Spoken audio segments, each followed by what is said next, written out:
श्री रुद्र संहिता पार्वती खंड। भगवान शिव का सुंदर व दिव्य स्वरूप दर्शन।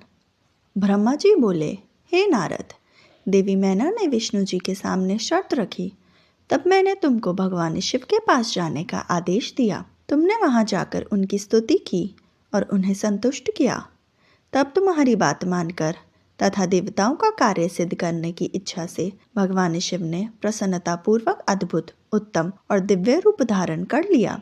उस समय भगवान शिव कामदेव से अधिक रूपवान लग रहे थे।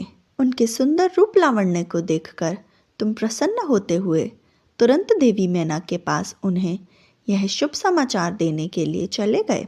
वहां पहुंचकर जहां देवी मैना बैठी थी, उन्हें देखकर तुम बोले, हे शैलराज की पत्नी और पार्वती की माता मैना, आप चलकर स्वयं भगवान शिव के सुंदर और मनोहारी रूप का दर्शन करें। यह समाचार पाकर देवी मैना की प्रसन्नता की कोई सीमा न रही। वे आपको अपने साथ लेकर भगवान शिव के दर्शन करने के लिए गईं। वहां पहुंचकर मैना ने भगवान शिव के परम आनंददायक सुंदर रूप के दर्शन किए। शिव जी का मुखारविंद करोड़ों सूर्य के समान तेजस्वी, सुंदर एवं दिव्य था। उनके विशाल मस्तक पर चंद्रमा सुशोभित था। सूर्य ने उनके सिर पर छत्र धारण कर रखा था। भगवान शिव प्रसन्न मुद्रा में थे। वे ललित लावण्य से युक्त, मनोहर, गौरवर्ण चंद्रलेखा से अलंकृत होकर बिजली की भांति चमक रहे थे। उनके शरीर पर दिव्य अलौकिक सुंदर वस्त्र व आभूषण शोभा पा रहे थे। गंगा और यमुना चंवर झुला रही थी और अणिमा आदि 8 सिद्धियां मुक्त होकर नाच गा रही थी। इस प्रकार भगवान शिव सुंदर व दिव्य रूप धारण करके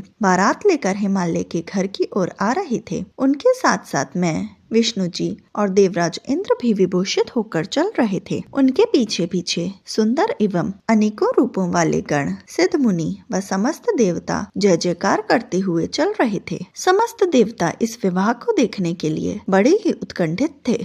भगवान शिव के गिरिराज हिमालय के द्वार पर पधारते ही वहाँ महान उत्सव होने लगा। उस समय महादेव जी की शोभा अद्भुत व निराली थी। उनका सुंदर विलक्षण रूप देखकर पल भर के लिए मैना चित्रलिखित सी होकर रह गई। फिर प्रसन्नता पूर्वक बोली, हे देवादिदेव महेश्वर शिव जी, मेरी पुत्री पार्वती धन्य है जिसने घोर तपस्या करके आपको प्रसन्न किया। मेरा सौभाग्य है कि परम कल्याणकारी भगवान सदाशिव आज मेरे घर पधारे हैं। भगवान, मैं अक्षम्य अपराध कर बैठी हूँ। मैंने आपकी बहुत निंदा की है। प्रभु, मैं आपसे दोनों हाथ जोड़कर क्षमा याचना करती हूँ। कृपा कर मेरी भूल क्षमा करें और मुझ पर प्रसन्न हो जाएं। इस प्रकार चंद्रमौली भगवान शिव की स्तुति करती हुई शैलप्रिया मैना लज्जित होते हुए नतमस्तक हो गईं। उस समय पूर्ववासिनी स्त्रियां सभी घर के कामों को छोड़कर बाहर आकर भगवान शिव के दर्शन की लालसा लेकर उन्हें देखने का प्रयत्न करने लगी। सभी अपने अपने आवश्यक कार्यों को छोड़कर भगवान शिव के दर्शन के लिए दौड़ आई थीं। भगवान शिव के मनोहर रूप के दर्शन देखकर सब मोहित हो गईं। तब सहर्ष शिव जी की सुंदर मूर्ति को अपने मन मंदिर में धारण करके वे बोली, सखियों, हम सबके अहोभाग्य हैं। हिमालय नगरी में रहने वाले नर नारियों के नेत्र आज भगवान शिव के दिव्य स्वरूप का दर्शन करके सफल हो गए हैं। आज निश्चय ही हमने संसार की हर विषय वस्तु को पा लिया है। शिव स्वरूप का दर्शन करने मात्र से ही हमारे सारे पाप नष्ट हो गए हैं। उनकी छवि सर्वथा सब कलेशों व दुखों का नाश करने वाली है। आज उन्हें साक्षात सामने देखकर हमारा जीवन सफल हो गया है। पार्वती ने उत्तम तपस्या द्वारा